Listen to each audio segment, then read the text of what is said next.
Okay guys, it's time for my totally scientific approach to fan noise testing.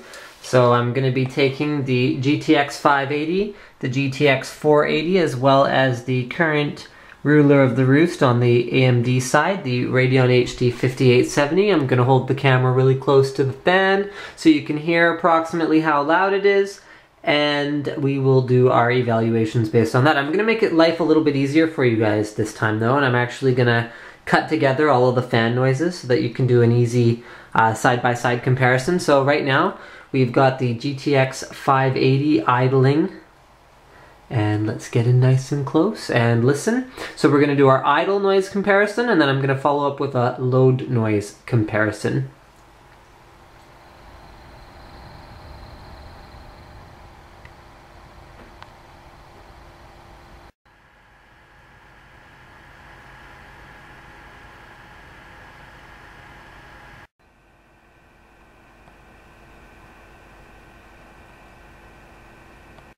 For the load noise test, we're going to use Firmark. So here is the GTX 580 followed by all of the other cards.